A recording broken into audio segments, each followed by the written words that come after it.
আসসালামু আলাইকুম। কাছেও দূরে যে যেখান থেকেই আমার লাইভ দেখবেন এবং কি পরবর্তীতে দেখবেন, সকলকে জানাই আন্তরিক শুভেচ্ছা ও অভিনন্দন। কিছুক্ষণ আগে আমার ফেসবুক পেজে এবং কি আমার ইউটিউব চ্যানেলে একটি ভিডিও আপলোড করা হয়েছে।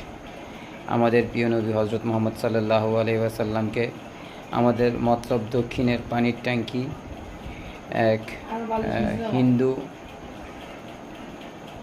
ধর্মান্ধ এবং কি ইসকনের দালাল, ইসকনের সহযোগী এবং কি আগে আওয়ামী লীগ করা এক ছেলে, বাংলার কুলাঙ্গার, সে আমাদের নবীকে নিয়ে কুরুচিপূর্ণ এবং কি বিভ্রান্তমূলক বক্তব্য দেন এবং কি বিভিন্ন ধরনের লেখালেখি করেন।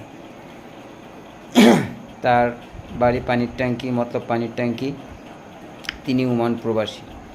আমি সারা বাংলাদেশের আপামর জনগণ, মুসলিম জনগণকে বলতে চাই, আসুন এই দুষ্কৃতিকারী এবং কি কুলাঙ্গারের বিরুদ্ধে আমরা সবাই রুখে দাঁড়াই এবং কি তার যাতে দৃষ্টান্তমূলক শাস্তি হয়, আর এরকম শাস্তি দেখে যাতে বাংলার জমিনে আর কোনো কুলাঙ্গার জন্ম না হয়, যাতে কথা বলার আগে হিসাব করে কথা বলে এবং কি আমাদের নবীকে নিয়ে কোনো ধরনের কেউ কটূক্তি না করতে পারে।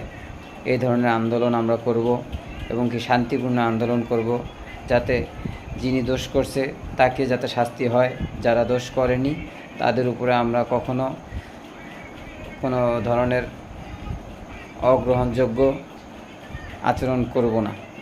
আর আমার বিদেশি প্রবাসী ভাই যারা আমার সাথে ফলো আছেন এবং কি আমাকে লাইক, কমেন্ট, শেয়ার করেন, আমার সাপোর্ট করেন, তাদেরকে বলতে চাই, ওমান প্রবাসী এই ছেলেটাকে ধরিয়ে দিন, আইনের আওতায় এনে দিন, যাতে ওকে বাংলাদেশে এনে সর্বোচ্চ শাস্তি, ফাঁসির রায় কার্যকর করা যায় এবং কি ওর রায় কার্যকরার মধ্য দিয়ে সারা বাংলাদেশে একটি মেসেজ দিয়ে দেওয়া যে সারা বাংলাদেশের যে কোনো প্রান্তেই হোক আর বিশ্বের যে কোনো প্রান্তেই হোক, এই ছেলেকে এনে তাকে সঠিকভাবে বিচারের আওতায় এনে তার সর্বোচ্চ শাস্তি, ফাঁসি কার্যকর করা হয়েছে, যাতে পরবর্তীতে এই ধরনের কুরুচিপূর্ণ এবং কি কটূক্তিমূলক কোনো ধরনের মন্তব্য না করতে পারে আমার নবীর শানে।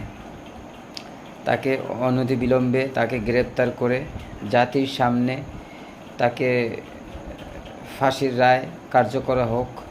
আমরা যারা বাঙালি যারা আছি, আমরা যারা মুসলমান যারা আছি, সবাই ঐক্যবদ্ধ হন এবং কি যারা হিন্দু ধর্মাবলম্বী আছে তাদেরকে আহ্বান জানাবো, আসুন আপনারা